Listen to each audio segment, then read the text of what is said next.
Hi everyone. Sorry for the delay. It's just been one of those days.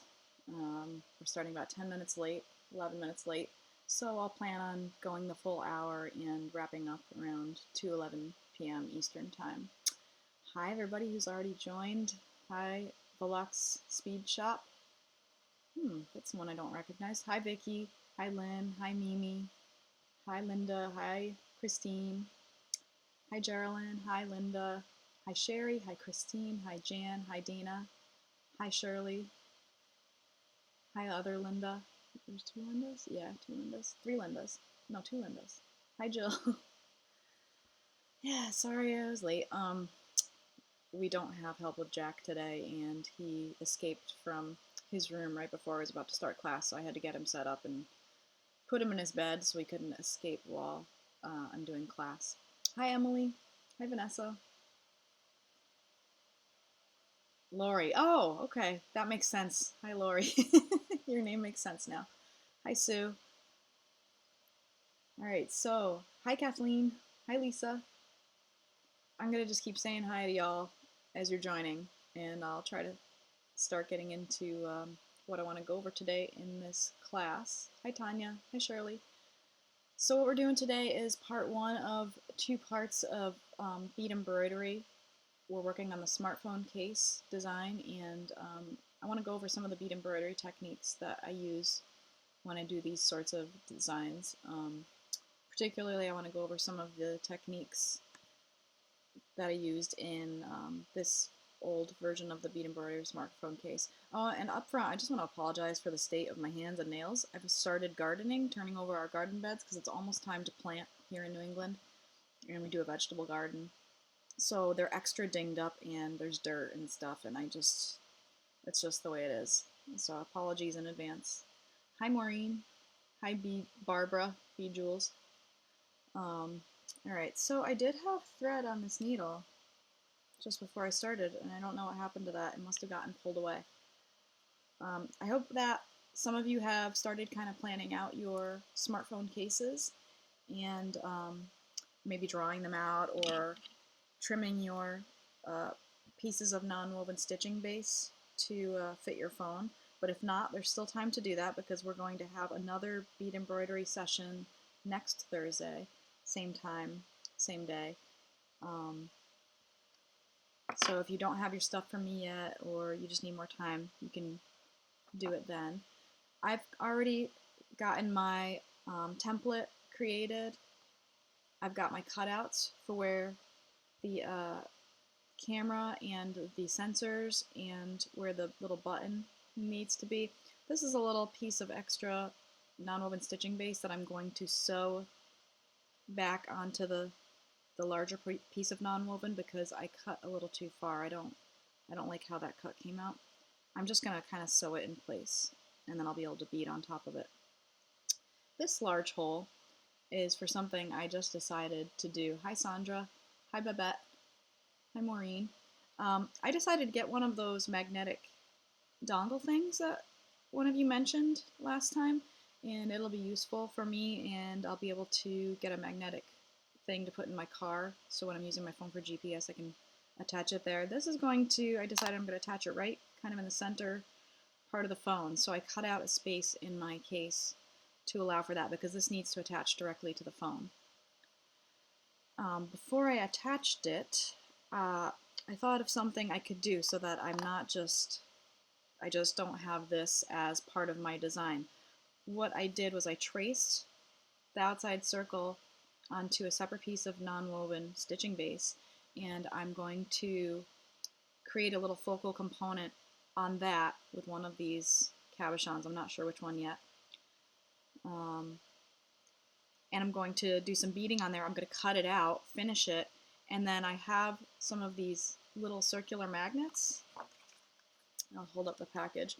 I got these on Amazon. They're magnetic coins, self-adhesive. So I'm going to glue one of these to the back of the bead embroidery with the little focal glued to it and the bead embroidery on that circle.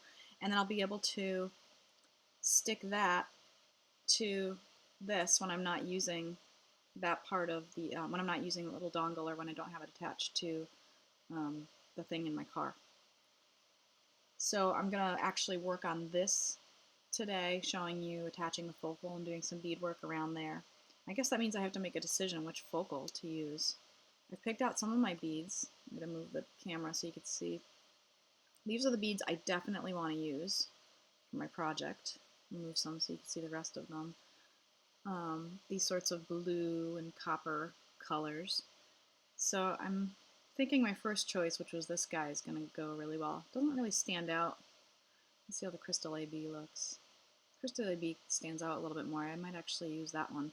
But the cool thing too about this little, having this little circle that's going to be detachable is I can make multiples of them and just use whichever one I feel like is going to, that I want to use that day. So that's kind of cool.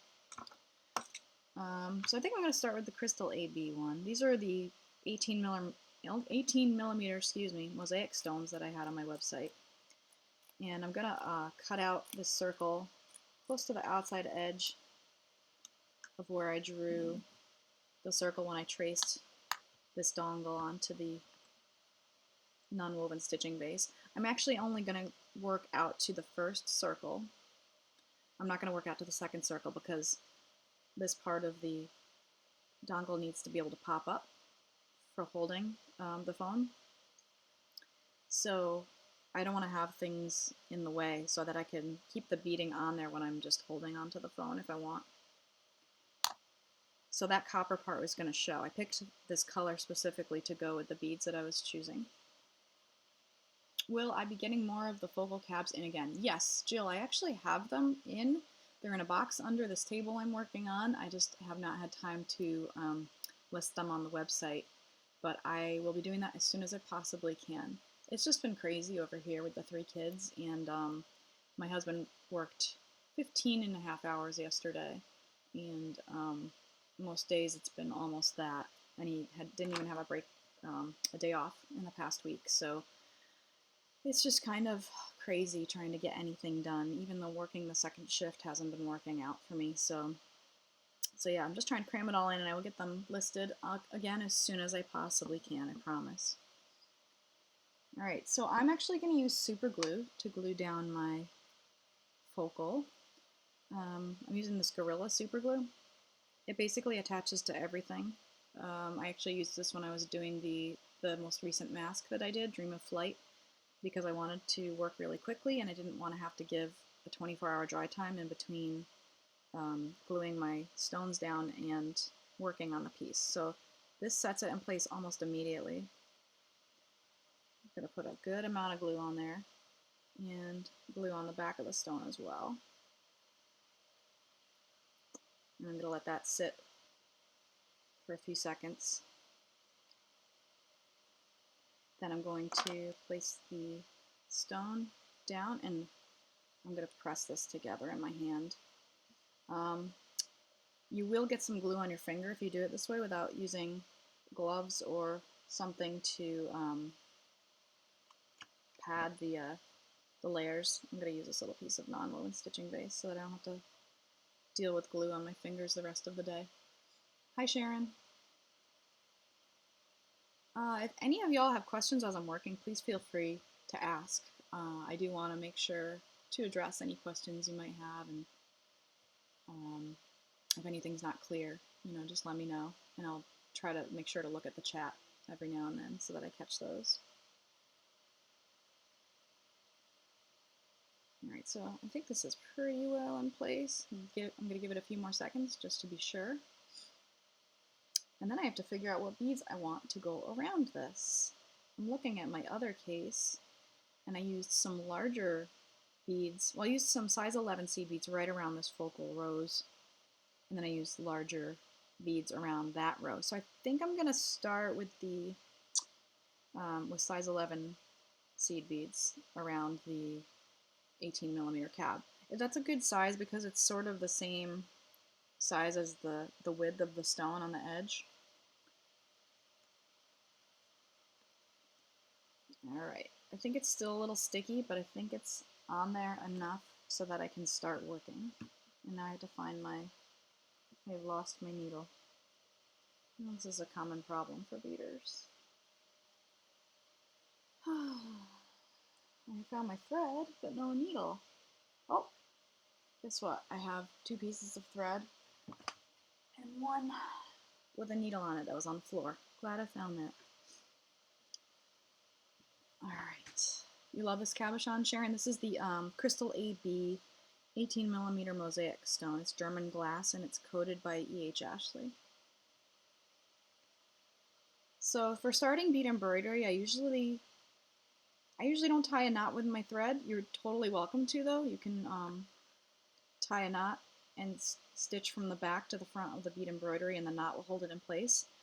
I prefer to kind of just weave back and forth because for me it's actually faster than tying a little knot usually when I'm just going full speed. And if you sew back and forth a few times, it's going to be really well held in place. You're not going to have to worry about the thread coming loose after you stitch back and forth a few times. The glue is still sticky, it's sticking to my fingers. Oh well, I'll use some acetone later and take that off. That's the, if you have nail polish remover, or just straight up acetone for removing nail polish, that also gets super glue off your fingers. Little tip for using super glue. Hi Nancy from PA. Alright, so when doing bead embroidery around a focal, like a cabochon or a Swarovski crystal or anything, I like to do 2 bead backstitch.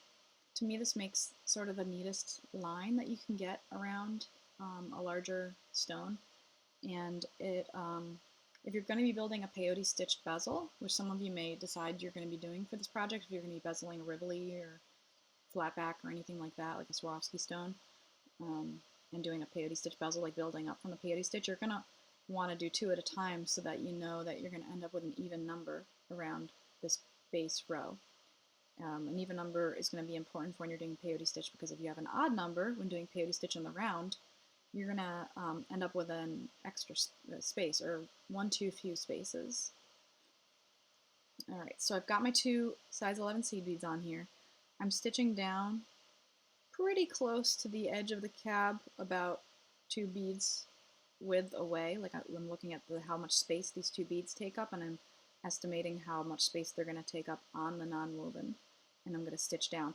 Another thing you can do if you want your backstitch rows to be really, really neat is you can bring the beads down to the base of your thread first, kind of put them in place, hold your thread, and then stitch down right after that second bead, close to the stone, not right up against it though. I don't usually stitch right up against it because I want the thread to kind of go through the middle of the beads, like through the hole which is in the center of the bead, and I want to allow a little bit of width on the left side of the bead between where my needle is and where the thread is and where the stone or the focal is. So I've just stitched from front to back. Now I'm going to stitch up from back to front right before that first of those 2 beads and stitch through them both. So those are the first 2 beads in my 2 bead backstitch. I'm going to pick up 2 more, stitch down, then stitch back up from back to front, and I'm going to try to stitch between the first and the second bead in that first pair of beads that I added. So in that, excuse me, fumbling my words, just one of those days, as I said before. You want to stitch 3 beads back from where you ended up, so that when you go through your beads, you're going through 3 beads. This is also going to help to create a neat row, because then you're going to have a thread or a stitch between the pair of beads that you add each time. What kind of thread do I use for bead embroidery? I use usually nylon thread when I know it's going to be a piece that isn't going to have, like if I'm not doing a bezel or anything like that, just doing beads on a surface. Nylon thread is great. I have a ton of it, like Nymo or 1G, or right now I'm using this Hana beading thread. I think I got from Amy in New Jersey. I still have a bunch of it and I'm just using it up. It's great. I'm using this neutral color because I have cool blue sorts of colors in my palette, and I have coppery colors, and gray is just very neutral. It's just going to kind of disappear. I did have this 1G thread that was sort of a beige sandy color, and I used that for everything because it was so neutral, and used it up pretty quickly. So I'm trying to use the other things that I have on hand. So I'm just going to keep backstitching this row around. Is anyone beading right now while I'm doing this class, like actually beading along? Because that would be pretty cool if some of you were.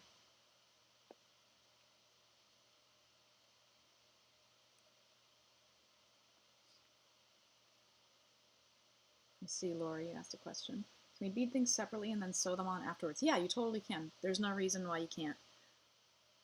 You could do bead embroidery right onto the template that you have for your phone. You can also make little pieces like what I'm doing and then stitch them on later. You could do like separate bead woven pieces, like bead woven flowers or peyote stitch strips or whatever you like, and stitch them on later. Yeah, there's no reason why you can't do that. That's the fun thing about bead embroidery, is it's all just kind of sewing, so anything you can get to attach firmly to the surface by sewing or gluing, you can use it. I personally am going to stick to just the bead embroidery on the back of my phone case because I still want to be able to carry my phone in my pocket, or I wanted to have sort of a slim profile still. So sticking to these flatter items and smaller beads. I will be using size 8 beads and size 4mm pearls even, but no bigger than that for me. If you're going to be wearing this though, if you wanted to make your phone case into a necklace or something and wear it around your neck, you could go crazy. You could put beaded flowers on it. You could put like large chunky bezels on it. That would be really cool. That's a really cool idea. I might do another bead case and do some crazy embellished stuff on it that just sticks out and wear it as a necklace. Of course, not at home. Only when I go to bead shows and teach, stuff like that. So I'm not going to get away with wearing that at home. Sharon, you're just watching right now. Too many projects. Oh, I understand. I don't fault you for that at all. You're just watching, Barbara. Jill's just watching. Val, you're beading. Cool. Linda, you're just watching. If we order beads today, should we have by next video? It depends where you are and how your postal system is working. Because I know in places like New York, where the virus is really bad right now, the mail system is a bit slower than usual. So it kind of just depends. And it depends, of course, on when I list the things online, which is sort of going to depend on my husband's work day today. He's expected a little after dinner tonight, so that's good news because that's kind of early compared to what he's been doing, and I might be able to work a second shift and get some of these listed online. Part of the problem too is that I don't want to use this as a platform to just complain about my life, but I hope that you all just understand that it's just very hard for me to find time to work right now. It's gotten even worse since the start of all this.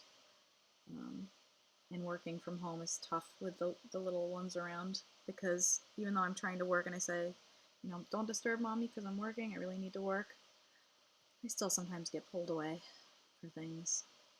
And there's 3 of them, they outnumber us, so even dad can't help, you know, completely wrangle them 100% of the time while I'm trying to work.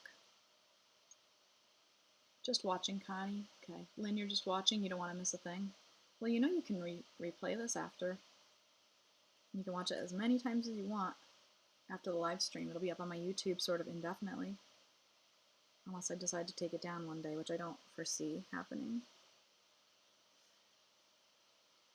Finally arrived to watch. Oh, today's Mother's Day? We don't really celebrate holidays in our house. It's just kind of our thing. We sort of have a shared philosophy, my husband and I, of carpe diem and party whenever you can, and give gifts whenever you want, and show appreciation whenever you think to, and don't like to keep that to certain days. So we don't really do holidays or special days like that. But happy Mother's Day to anyone who here who is a mother and watching right now. I know a lot of people celebrate, so vent away. Thanks, Lisa. Bead therapy. Oh, thanks, Linda. That's very sweet. Oh, in advance, it's on Sunday. Okay, see, I don't even know.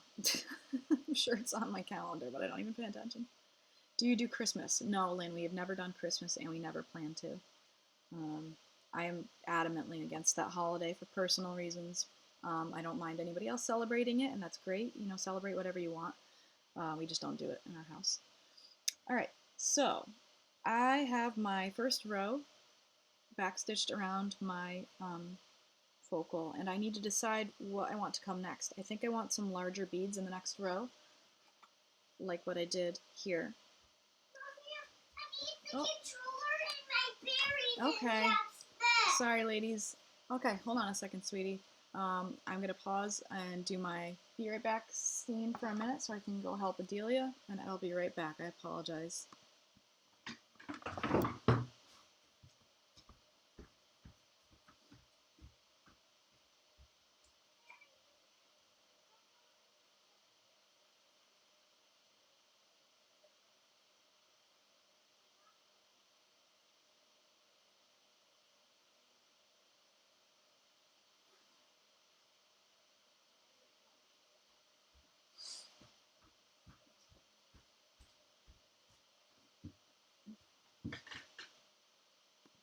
Okay, we're back. Sorry for that interruption.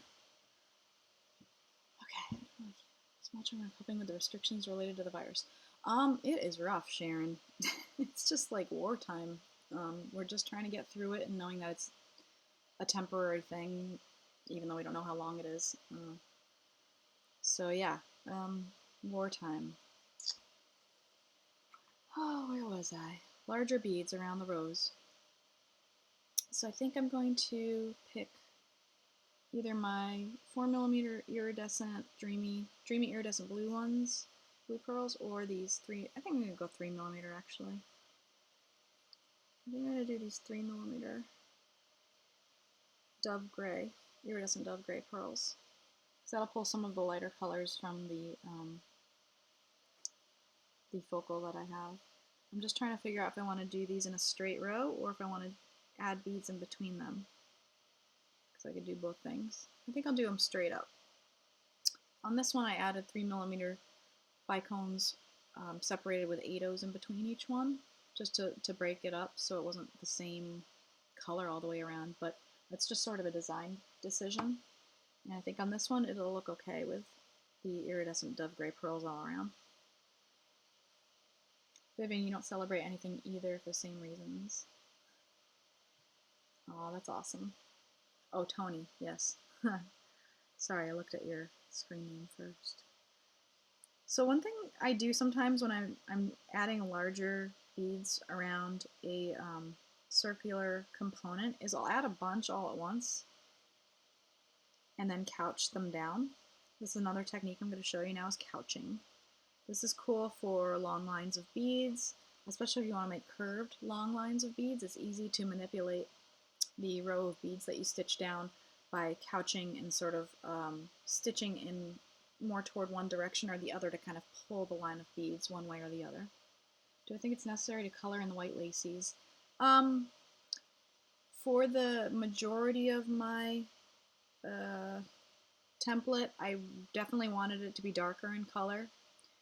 For the focal, I don't mind that it's going to have white behind it, because my idea is that the focal area is going to be a little brighter, a little bit lighter in color than the rest of the piece, and that will sort of draw your eye toward the focal area. So I don't mind that the white is going to be showing a little bit, you know, through the back. And my beads are very light in color that I'm using, so I don't think that'll be a big deal. If you're using darker beads, you will definitely see the lighter Peltex, the white color of the laces or the Peltex if you don't color it in. So yeah, color it in if you're using darker beads, and you'll probably like the way that looks a lot better because it will show through this between the spaces of the beads. Alright, so now this couching technique. I'm putting my pearls down where I think about they're going to be when I stitch in between and stitch them down, but I'm going to actually stitch a little bit beyond where that last pearl stops, because sometimes when you're doing couching or you're adding long lines of beads at the same time like this, when you go back and you stitch through them to stitch them down individually or almost individually to the base, you add space in between the beads by adding thread in between the beads, and the line of them sort of expands, the length of it expands. So I'm allowing for a little bit of expansion, I'm allowing a little extra room after that last bead in case that happens. And if it doesn't happen, no big deal that I have a little space toward the end. I'll just end up putting the next pearl on top of that and fill in the space. Hi Nancy, it's okay that you're late. You'll be able to watch this anytime you want. When you have a shiny cab, do you usually choose a matte bead to lie next to it? Not all the time, no. You definitely can. That's sort of a very particular design choice that you'll have to make for your project. I hope your mind can design as amazing as you can. Well, thanks, Bethy Boop. Hopefully with some of these little techniques I'll be teaching you, I'll show you that there's really not that much to it, honestly. Alright, so what I have done is I just stitched back up through the base between the second to last and third to last pearl. And I'm going to just stitch over the thread that's there between the pearls. My thread is going to pull that thread between the pearls down. I'm going to stitch as close to the thread on the other side of the pearl as I can. Let's see if this adjusts to show you. Yep. And that thread is just going to hold the other thread down.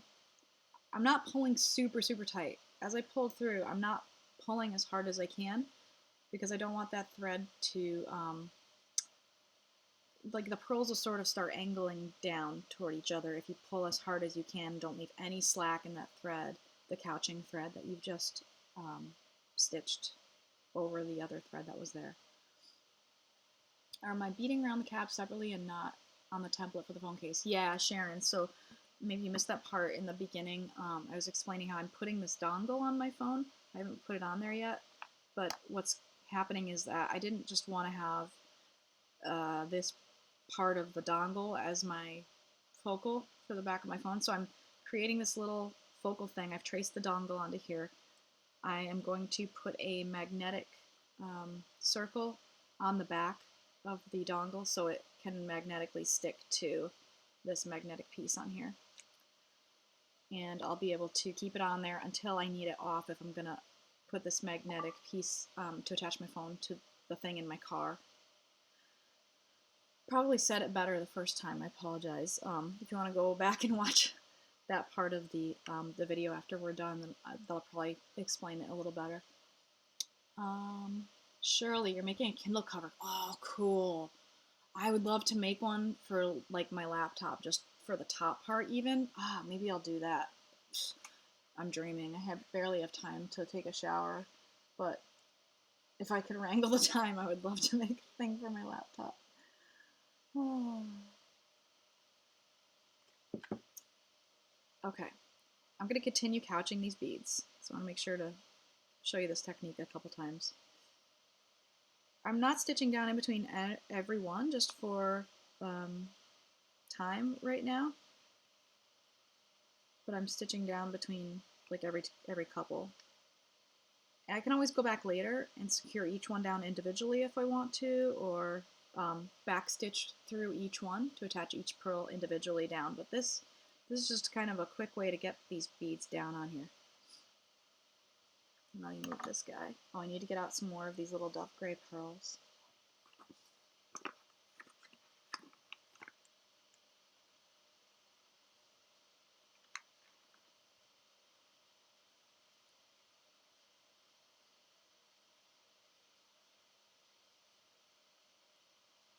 Nothing like dead silence when you're watching a video, huh?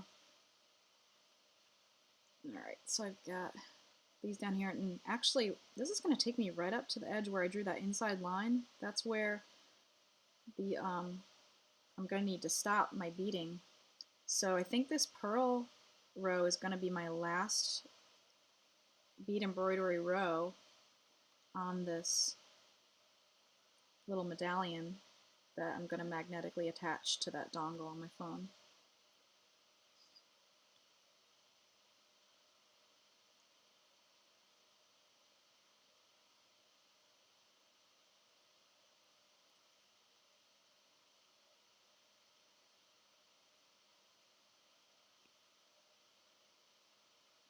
Alright, so I'm like sort of stitching through the last pearl here before I add my next set of pearls.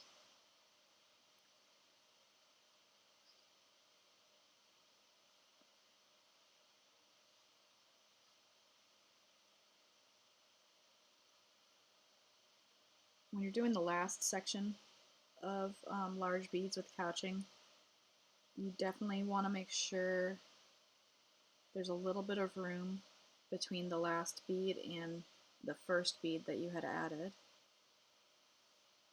You don't want to cram too many beads in there. You want to give it a little breathing room. So see, there's that little space.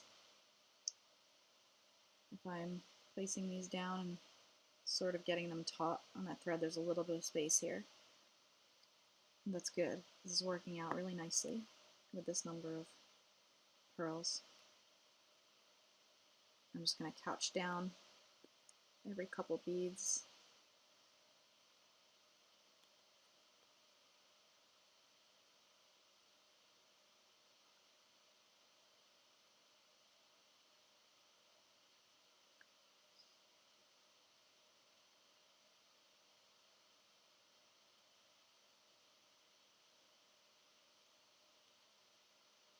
All right, so that's a row of pearls. So that was a good amount done in a short amount of time.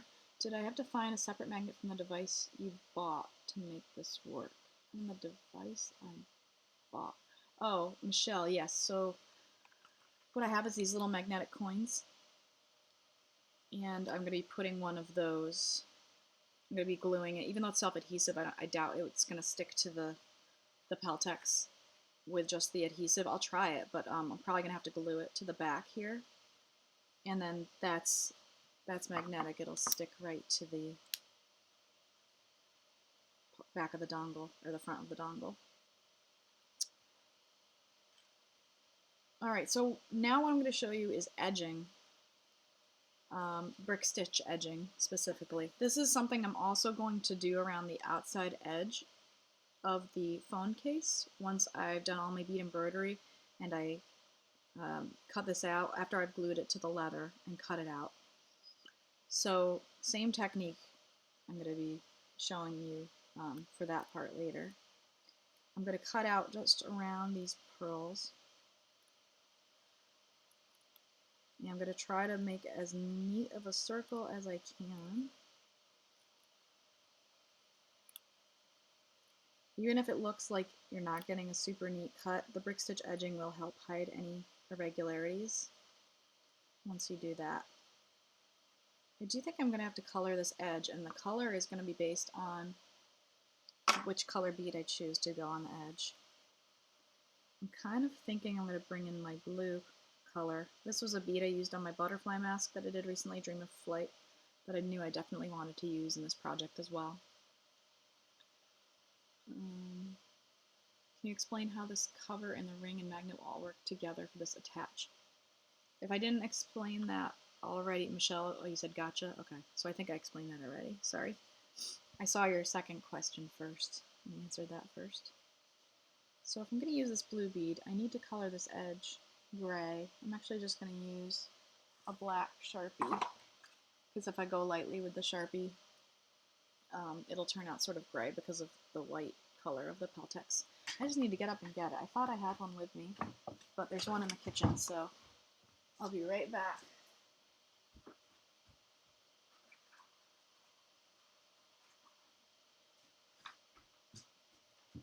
Okay, got it.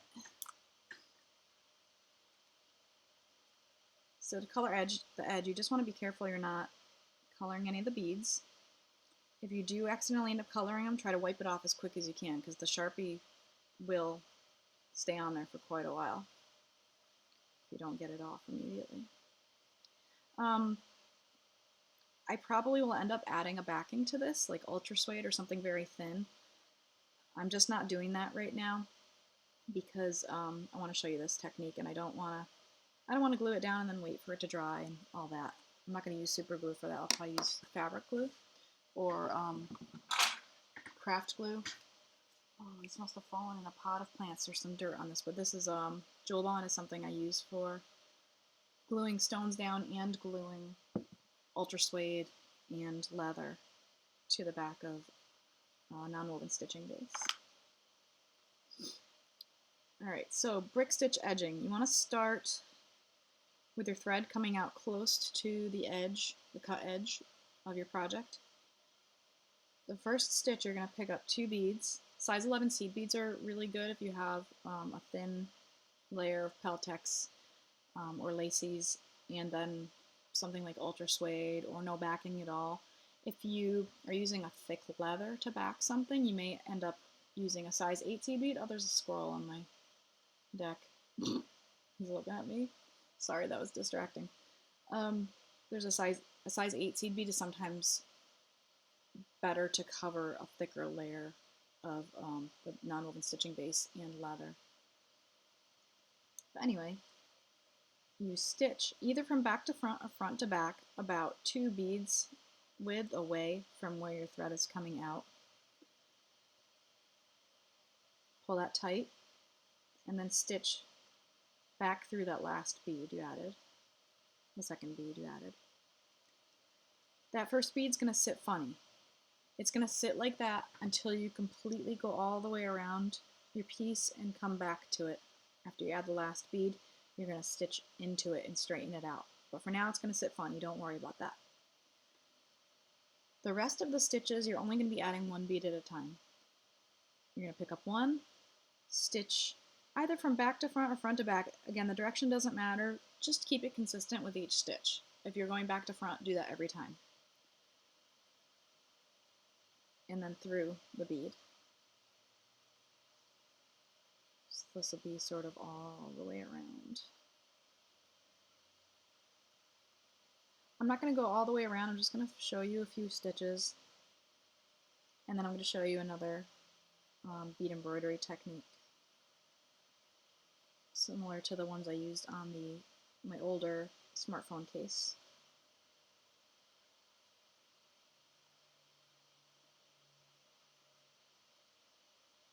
And I think after this, what I'll do is I'll go and I'll add little picot embellishments to these brick stitch edge beads. And how you do that is you have your thread coming out of one of the beads, pick up 3 accent beads. I'm going to use these blue 15-0s. It's good to use kind of a smaller bead than the one that's on the edge.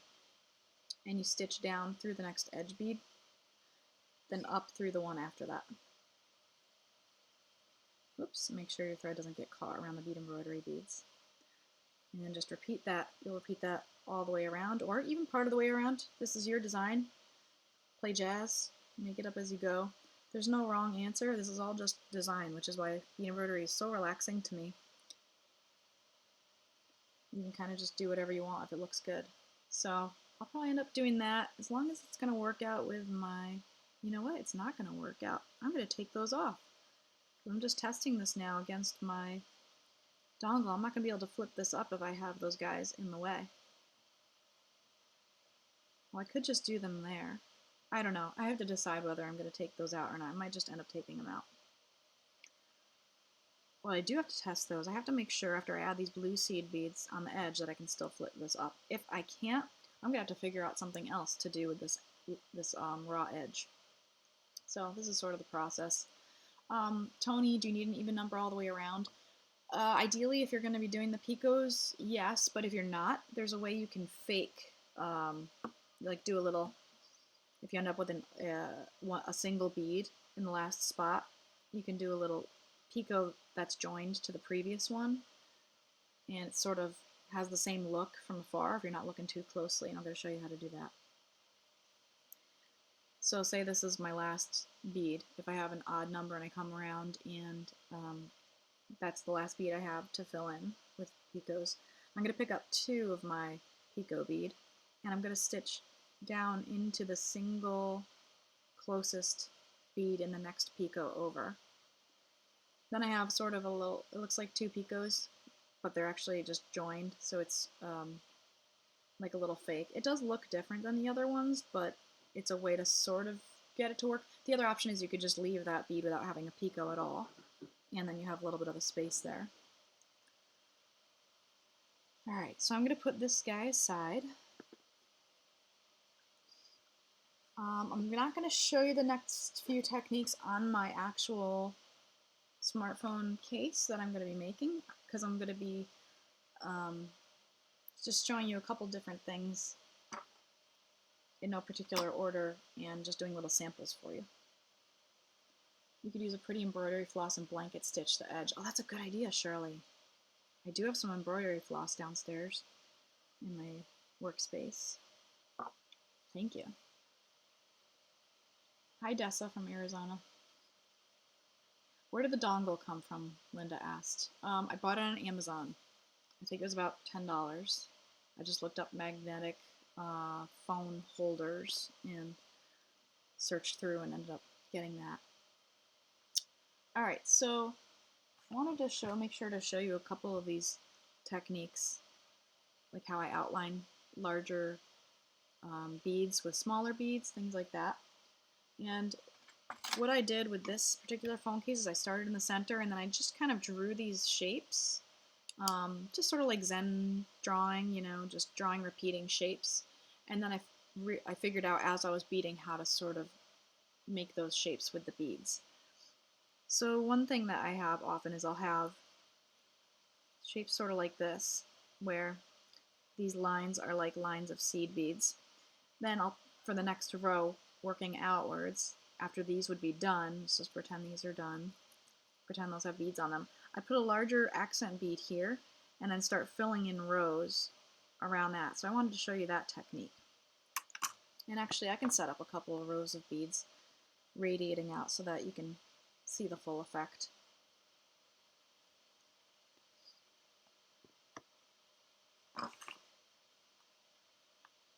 Just attaching my new thread. I'm going to go one more time. So I'm going to add some of those blue seed beads. Just doing a little bit of a line so you can get the idea. I'm stitching more down for this demo than I would. I would normally just be picking up 2 at a time so that I get a neater line, but in the interest of time, I'm just going to do 4 at a time.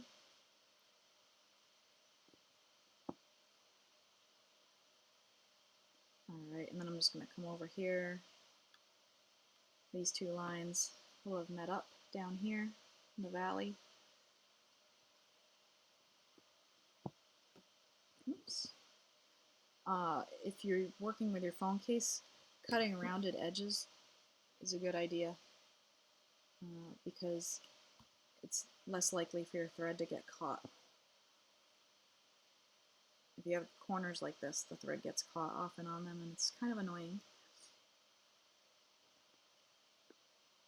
Let's see. Alright. So in a situation like this, you could add a crystal down in the valley here. This is a great little spot for bicones because there's sort of a pointy part where the 2 lines of beads meet. You could also add a crystal round or a pearl or a check round, any other sort of accent larger bead. I like to put those in these little valleys. I'm going to pick this white opal bead just for demonstration purposes. That's a bad choice, isn't it? Because you're not going to see it. I'm going to pick this 4mm iridescent dreamy blue pearl. I'm going to stitch it down right in that valley. And when you're stitching larger beads like this down, you do want to make sure you stitch it down, then come up before the bead, stitch through it again. I just caught my scissors. and then stitch down again. And if you stitch a little bit away from where you stitched down the first time, that'll better hold the larger bead in place and keep it from moving side to side. Now I'm going to do a little row of beads around this. So I'm going to come up close to the bead and right up next to the line of beads that's already there. I'm going to pick up as many beads as I think I need to make it from this point, going around the pearl, hugging the pearl, and down to this point here. It looks like it's going to be 5, so I'm going to try 5. You may end up trying this and having to pull beads out and trying again. This is sort of a trial and error thing. Do I have 5 on there? I only have 4 on there. A little sucker jumped off. Okay, now I have 5. You're going to stitch down right up against the line of beads you want these to sit next to, and almost up next to the pearl, but you want to give the bead a little space. So not right up next to the pearl, or the accent bead. Alright, so then tightening that, that's my row of beads. Sometimes I honestly don't even go back through these again, or couch them down or anything. If it's like 5 beads or fewer, sometimes you can just leave it like that. Now I'm going to do my next row, so I'm stitching up just beyond that last bead that I stitched down. I'm going to pick a different bead for this. I think I want to stitch, I want to try these, I have these triangular crystal beads with a little copper finish on 2 sides. I'm going to try these, and I'm going to pick up as many as I think I need to go from this point here to this point over here. It looks like 5. And those I'm going to have to couch down, because if you look, they jump away from the non-woven stitching base. They're not sitting nicely on there. So I'm going to have to go back, and I think I'm going to actually back stitch through the center one, or stitch just through the center one, and that'll bring the whole row down. And I actually don't like this bead next to the copper one, because I feel like there's not enough contrast. So if this were my actual bead embroidery case, I'd be pulling that row out right now and trying a different bead.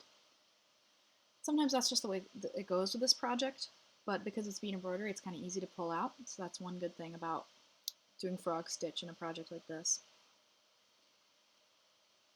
For the next row, I'm going to go to 15s, just to create some contrast with the size of the bead. And now with these, I'm definitely going to back stitch these down, not all at once, because it's going to look really messy if I try to do that, because it's going to be so many beads at a time.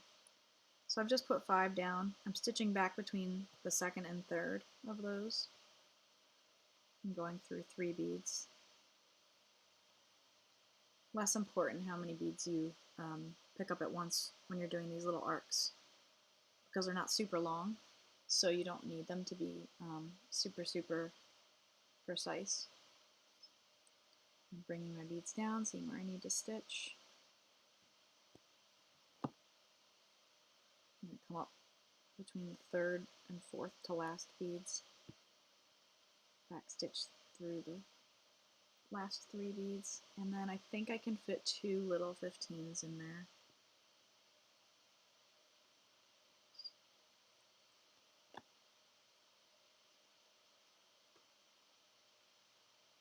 Alright, so that's a nice little row of beads there. For the next row I might go even more contrast from this row I just made and go with a 3mm pearl. And as I'm considering this, if I wanted to keep the look sort of more consistent with what I did with the bezel, I would have chosen this copper 11, size 11 bead to go in this row. You know what? I'm going to do it right now. This is how you set up rules. You try to do the same thing over and over again. Have the same bead next to the same neighbor all throughout your design. That's what's going to create a sort of consistent looking design, even when the design is kind of random or when there's a lot going on. This will create a more cohesive design. So I'm putting in this copper bead.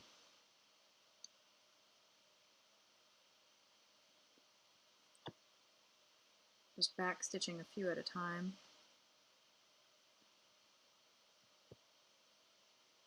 And it looks like I can actually add one more bead in there, so I'm just going to add one more bead in that space. I like to have my beads really crammed close together when I do this sort of design. And my goal is to see as little of the backing as possible. Alright, now for this next row. Now I'm going to do the pearls.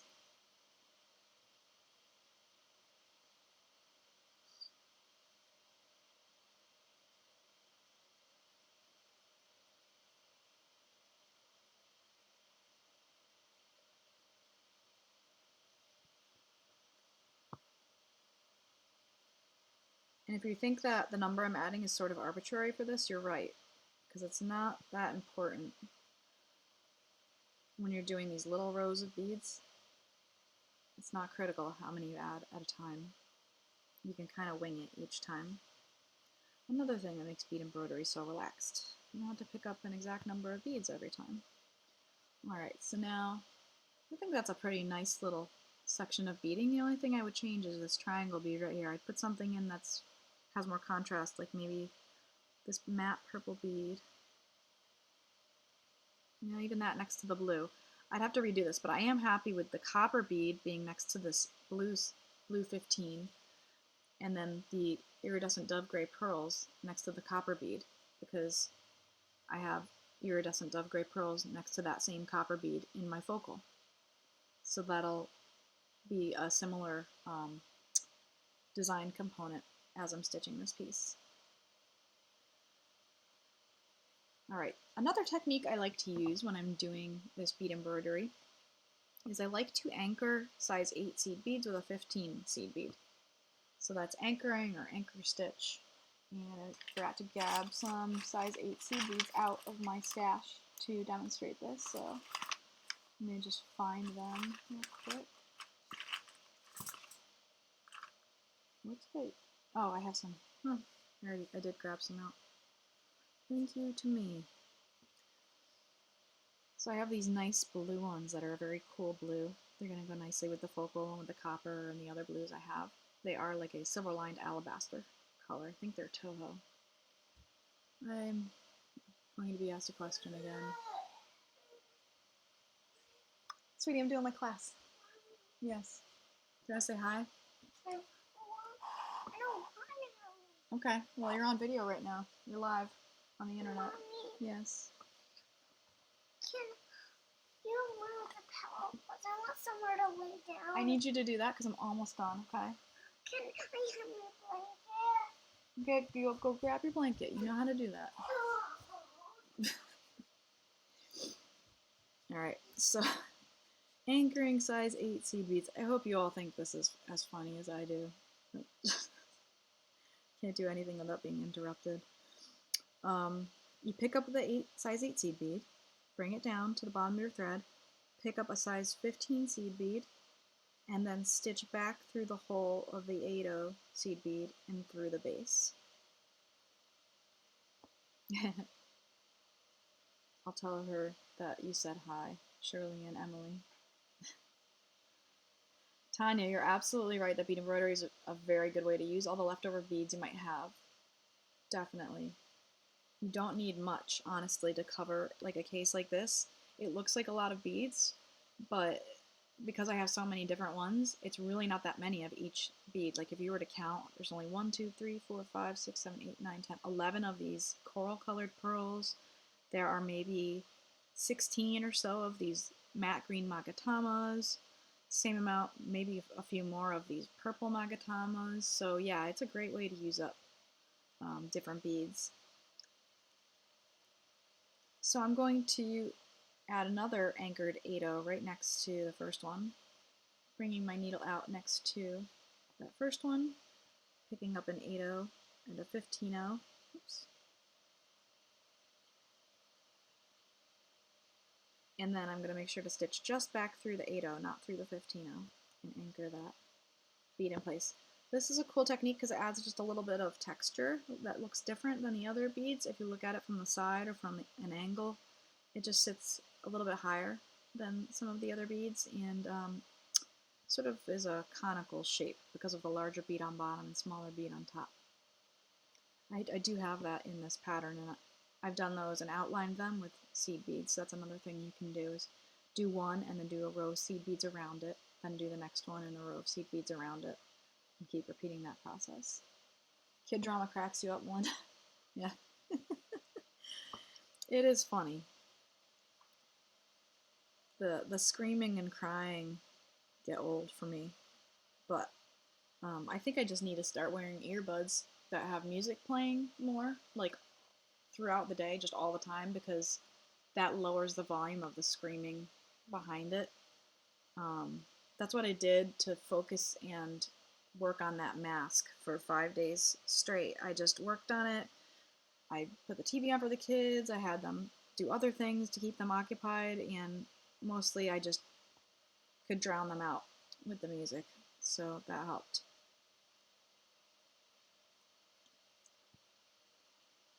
Alright, so I want to show you another little technique that I like to do when I have a little valley, like in some of these places here. I like to use these little magatamas because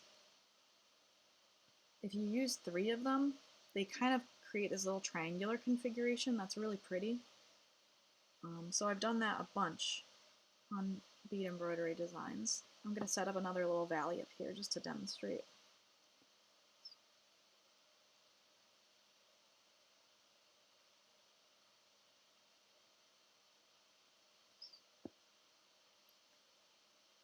Alright. So in this little valley, I'm going to show you the magatama thing. There's a little trick to it. You pick up 3 of these, they're size 3mm magatamas, and stitch down. It's going to look like they're not going to quite fit, or sometimes they end up more in a straight line than as this little triangular configuration. And what you can do is then stitch up close to the top of the middle one through the bead embroidery base, close to where the top is, stitch through that middle one, and then stitch down close to the where you came out of the non-woven stitching base. Let's see if my camera adjusts. Yep. So you see I've got that thread where I came out, I went through the magatama, and then back down through the base. That'll pull the middle one up, so it'll really reinforce the triangular look of those 3 beads. Come on, adjust your focus. There we go. So I really like doing that in the valleys as well. And then what I would do after that is add a line of beads around those. Sometimes the other thing I could do is add a slightly smaller accent bead in those 2 points, and then beads between them. There's all sorts of fun little things you can do with different shapes of beads when you're doing this bead embroidery. I recommend, if you haven't done a lot of this, you're not confident with what you're going to do for your design, is that you sort of play around like what I'm doing on a separate piece of non-woven stitching base, and just sort of try to come up with little designs. The way that I usually end up with these valleys is that I'll have some accent beads, I'll outline those with a seed bead, and then in the valleys of those outlines, I'll put an accent bead, but I'll alternate the spaces. Like, I put an accent bead, then a seed bead, accent bead, seed bead in these little valleys around these pearls, and then I would build up around the accent bead with rows of beads, and that sort of creates these arc shapes. And then those will have valleys in between them once you build up several rows that you can then add these rows of seed beads to, and outline those, add accent beads, rows of seed beads around those, and outline those, and kind of keep going. If you get those initial accent beads down and build up around them, you'll end up with these arcs radiating outward. So that's a way to sort of get it set up from your focal area. So does anyone have any questions about this. I've showed about a few different techniques. I will show more next time, and I'll have hopefully some of my actual case done. And I'd love to hear questions from y'all next time on the bead embroidery if you have any issues while you're working, or have any questions that come up as you're doing your bead embroidery that you want to ask me next time. I'll make sure I answer those. You love one of my magatamas. I'm glad you like them. I'm just going to hold on for a minute, see if anybody has any other questions, and I'm actually going to pull out my picots while I'm doing that. Picture in picture here. So it's me pulling these out.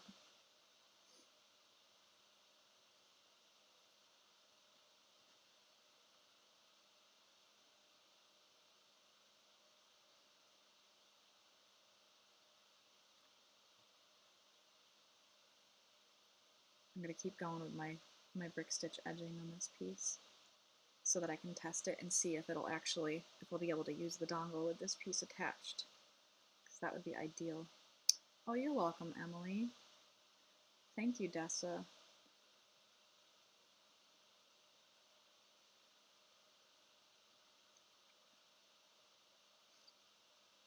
The other thing I could try too, if this doesn't end up working with the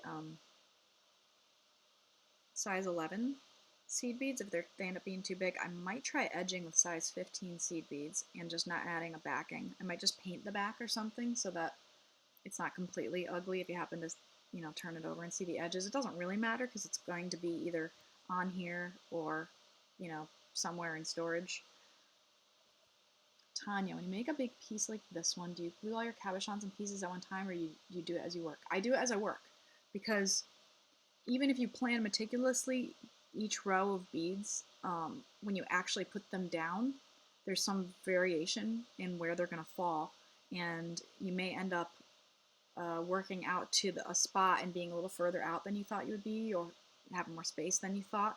So I work as I go from a center, like a focal that I start with, work out, and then attach the other focal parts like as I go. Like I knew I wanted, at some point, this was drawn on here, and at some point I knew I wanted a large flower bead there, and I wanted this corner here to line up with this flower bead. So it would have been folly for me to stitch this down or glue this down before I had all these beads in here filling this in, because I didn't know exactly where I was going to end up. How many colors can you use without getting messy?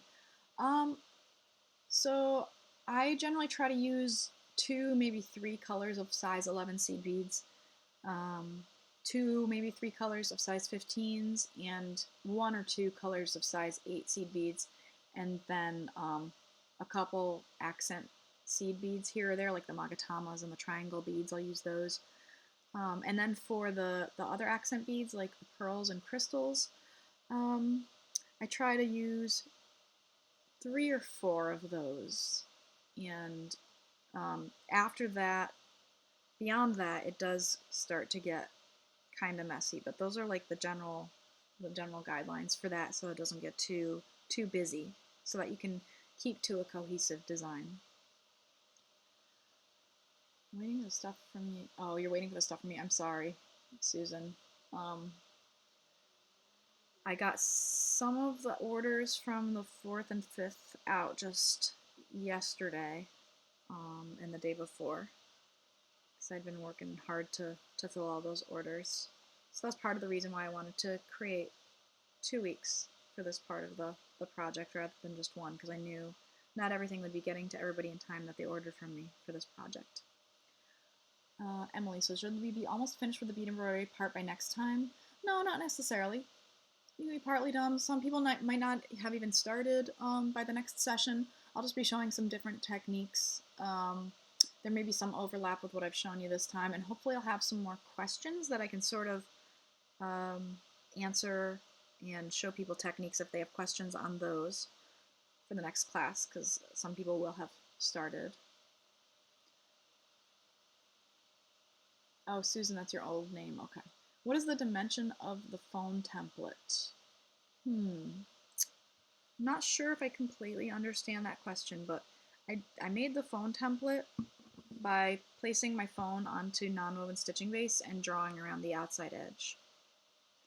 And then I sort of eyeballed where these little pieces that I would have to cut out for my buttons and my camera and the sensors and stuff would be.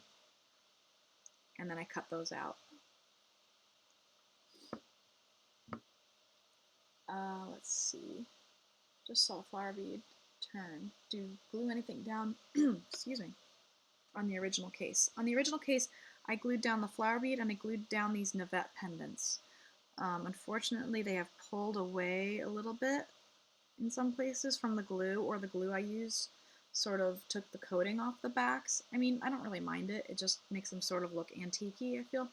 But if you don't want that to happen, you just want to be careful about what kind of glue you're using and make sure it's compatible with the glass. I did not glue down the flower bead, however. That one definitely turns. There's no need really to glue that down because you can just anchor it. And I anchored it on top of some 15s because when you look from the side, you're going to see behind it a little bit. So I wanted to make sure I wouldn't see any of the base when I looked from the side. Are you going to do this? You would like to do one. Dessa, if you want to do one, I encourage you to do that. This is a great way to use up any beads you have in your stash. For the template, you can use non-woven stitching base, like Peltex or lacy stiff stuff. Any sort of felt-like stiff sort of base. This is actually sewing interfacing. It's the heavyweight Pellon sewing interfacing. They call it Peltex when it's this heavyweight one. And I dye them.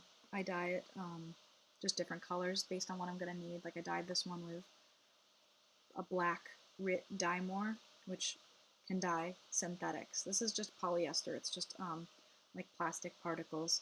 But dye more can dye this. It's a really cool new product that Rit has. Hello, Karen. Make a photocopy of the back of your phone. That will give you a pattern. Yep, you can also make a photocopy. That's a great idea. Or scan it if you have a scanner and print it out and use the paper as your template to sort of transfer to your stitching base. When on the last Bead Embroidery smartphone Bead With Me session that I did, I showed how to trace the phone onto paper and then cut out that paper pattern and use the little holes and stuff that I drew on the paper to transfer onto the Peltex. So that's on the previous video. If you go back to my YouTube and check that out, you can see exactly how I did that with a piece of paper without scanning it. I was doing like the low-tech method. I try to keep it low-tech whenever possible just because it's, for me, it's sometimes faster to do it that way, especially since my printer is in the basement and I have to run down there to use it. Okay, let's see if I have any other questions. Do you use bugle beads successfully or do they cut the thread? I mean, they haven't cut the thread on this old phone case yet because there's not a lot of movement going on. So I believe I went through each one twice. That helps, you know, prevent them from cutting the thread if there's two passes of thread. I think I'm going to have to go because I am needed. And I think I've covered everything I wanted to. Hold on 1 minute, dear. I'm just going to say goodbye to everybody. You want to say goodbye? You want to wave? Is that a no? Okay. Thank you everybody for joining me for this Bead With Me session, part 2, Bead Embroidery, part 2 of the smartphone case design. How much of the design do you draw on the backing? It just depends. If you want to draw the whole thing, you can draw the whole thing. For this previous one that I didn't draw the whole thing. I just drew the middle section and then sort of worked out from there and then just kind of winged it once I got out to this area here. Looks people are saying hi to you. You want to say hi? I can't see them saying hi. No, I know they're writing it, so you can't see it, but it's written there. All right, so we're gonna go. Thank you all for joining me, and I'll see you, most of you or all of you, hopefully next week. Kathleen says hi from Maryland. Remember from the bead store in Maryland? Kathy, remember her? She's super nice, and her daughter, Mackenzie. Okay. Nice to see you all, and I'll see you next time. Bye.